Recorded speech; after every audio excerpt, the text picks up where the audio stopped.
and there's going to be a huge drop of 95% at the end of the bull cycle for these new coins. At the end of the bull cycle, they'll all have very similar looking chart patterns, and it'll be just as I described. And I'm not saying that I don't make plays like that. And I'm not saying that you can't make money like that and that you shouldn't try to compete to be one of those 4% that have profit. But what I am saying is that, like, I don't talk about those type of plays on my platform because I feel they're a little too risky for new crypto traders, and that's who I'm here to serve. Okay. All right. Well, I But guess that was basically my. they're doing well, and if you can get early and you can be disciplined and you can get out, before there's a huge drop and take profits and be one of those 4%, that would be my plan. Right, yeah, because I got in there like 4 days ago, kind of based off. I'm sure you heard of Miles G Investments. Just kind of went off him and how Never heard of them, but I'm the type of guy who's heard of nobody. Like, I purposefully, like, stay away from paying attention to others. Right. Okay, yeah, no, that was my only question. I appreciate your time. Thank you. Thank you, Timmy. Hey, Dell, how's it going, man? I'm doing good. How are you? Doing good, man. Thanks. I had a couple questions actually. One in regards to Telcoin. Where do you see Telcoin going in the next 3 to 6 months with the upgrades that they're having? Version 3 is coming.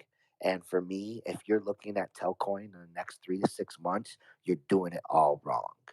Telcoin is about the next 3 to 5 years as they come into this huge market that is remittance. So the first part of this conversation is knowing the global importance and behemoth of multi-billion-dollar industry that is remittance. And just there's so much that goes into remittance, but I think the main thing is that the number of people who have to cross borders and will go into different countries to earn incomes for their families and utilize remittance to take their income and get it back to their families who they're working to serve. And that's just one factor of it. That's huge money. And so for those people and for everyone else who utilizes remittance, Western Union and other big companies control the space and they offer big fees. And Telcoin is about to blast them out of the water. Blockchain and its efficiency and low price of movement and moving and doing transactions of money are going to create an atmosphere in which Western Union and the rest of these guys cannot compete.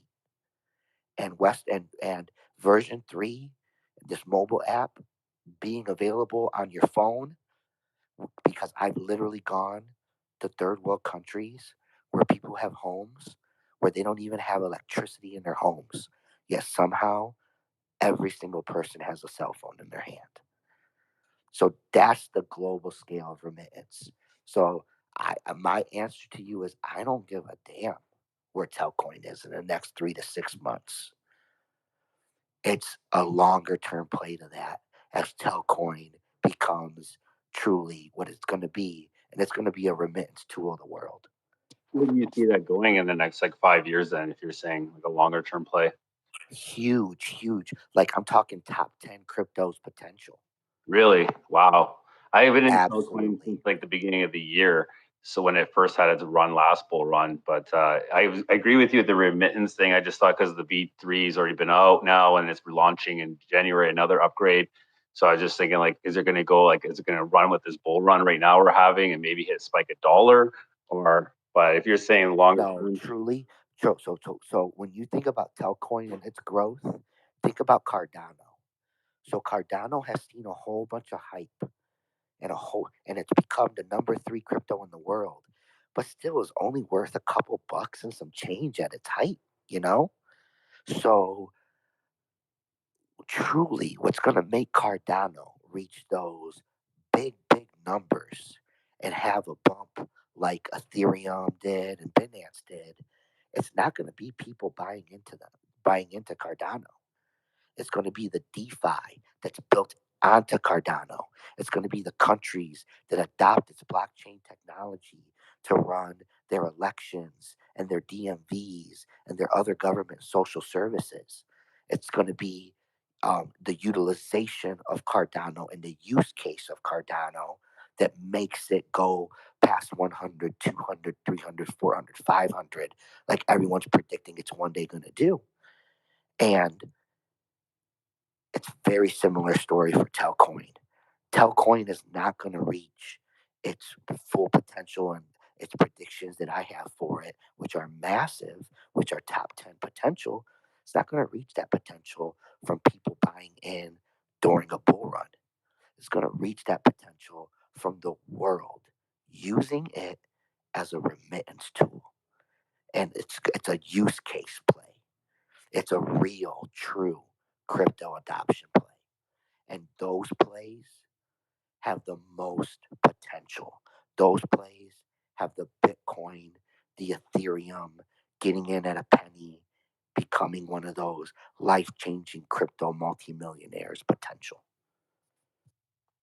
Oh, that's awesome, man. Thanks. I had another cool question regarding to staking SHIB. I bought my SHIB on Binance, so I'm currently staking it in Binance. Do you you have any have you like staked any of it, or you like, do you have any information? Is it better to do it on Shiba Swap versus Binance? Do you know anything about that? I'm the wrong person to ask because I'm of the philosophy that staking is for suckers. It's a very controversial statement. Why A is lot it? of people don't like it. But my view is that staking is for suckers, and this is why.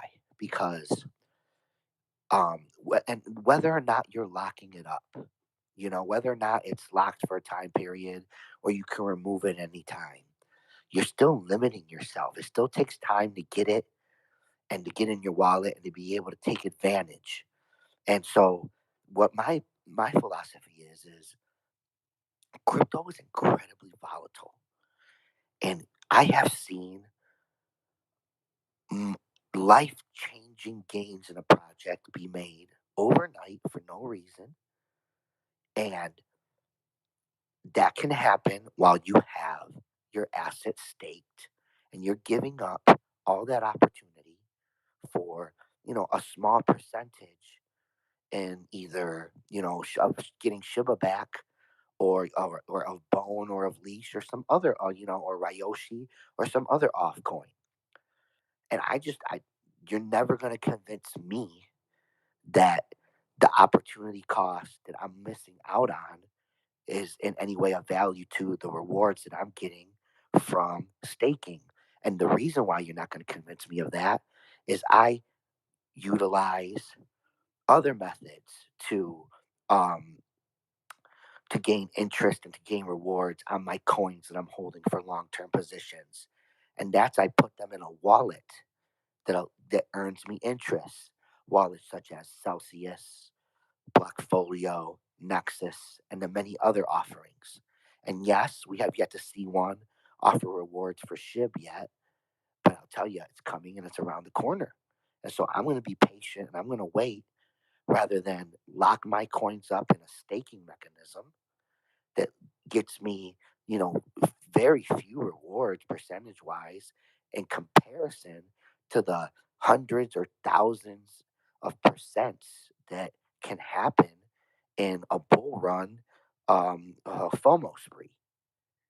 Yeah, that's a good And then perspective. here's the second part of it. And so that's why I don't like staking.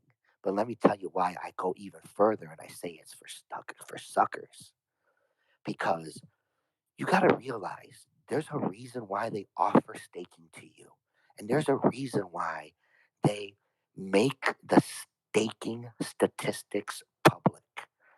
And it's so that people like me can take advantage and see, like when I'm doing the math and I'm literally looking to see how much of the coin's population is staked. And I'm viewing that as burned. I'm viewing that as in a wallet that's burned, that's not going to be able to compete with me and reacting quickly to a bull run spree.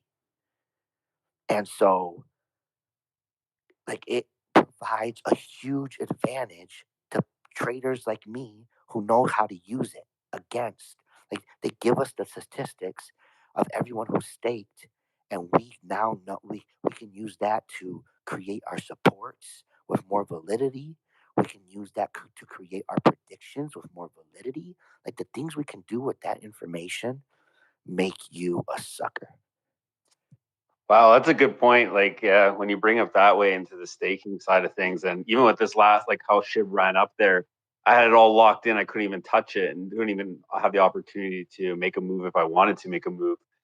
So I get that point of it. It makes a lot of sense. I For appreciate that. me to ever do staking, it'd have to be like many hundreds of percents, and not APY though, not just many hundreds of percents APY, but I want them at least quarterly and or at least bi-yearly, and I want it paid out not in one lump sum.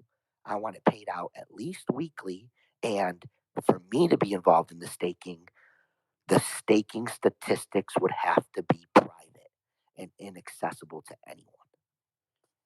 Okay. Yeah, that makes more sense. I get, yeah, from market manipulation or people making moves on that. That makes That's sense. exactly it. It provides a tool of manipulation Yeah, for savvy traders. for sure. And they catch you as like by these like offering, you're just making staking, you're making something by just holding it. The biggest offering that it allows us for manipulation is when they give us these statistics, they don't just tell us how many people are staking. It tells us how many people are staking and